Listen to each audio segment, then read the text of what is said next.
हम मीनू झा प्रणाम करै छी समस्त मिथिलावासी के। आई हम एकटा सामा में जे झूमर खेलायल जाइए से गीत गाबऽ जा रहल छी।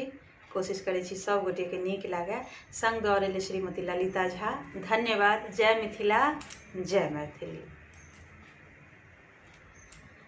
झूमरिया खेल गेलियै रे नैहर बा, झूमरिया खेल गेलियै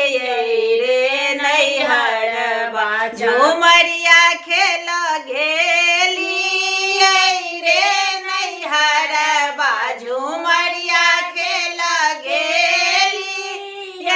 रे नैहर बा, चकेबा खेल गेले रे नैहर बा, चकेबा खेल गेले रे नैहर बा, खेलैते धूपैते सखी हे भेलै अबेरिया, खेलैते धूपैते सखी हे भेलै अबेरिया, बालम ठोकल बाजा रे के बरिया, बालम ठोकल बाजा रे के बरिया, झूमरिया खेल गेले रे नैहर बा, खोलो खोलो आहे पिया हे बाजार के बरिया,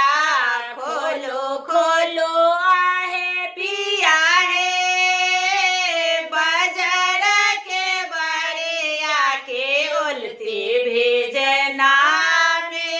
नामे हे केसिया, के उलती भेजे नामे नामे हे केसिया, झूमरिया खेल गेले रे नैहर बा, हम नहीं खोलबो धानी गे बाजार के बरिया, हम नहीं खोलबो धानी गे बाजार के बरिया, पाजर लागल साओ तेन हे सुंदरिया, पाजर लागल साओ तेन हे सुंदरिया, झूमरिया खेल गेले रे नैहर बा, एक हाथ तोहर पिया हो झोला पीपा करबा, एक हाथ तोहर पिया हो झोला पीपा करबा, दोसर हाथ साओ तेन हे सुंदर या, दोसर हाथ साओ तेन हे सुंदर या, झूमरिया खेल गेले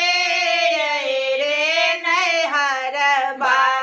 मरिया खेल गेले रे नैहर बा, कमरा बजेबै पिया हो काटबै के बरिया, कमरा बजेबै पिया हो काटबै के बरिया, बाहर करबै साओ तेन हे सुंदरिया, बाहर करब साओ तेन हे सुंदरिया, झूमरिया खेल गेले रे नैहर बा, चकेबा खेल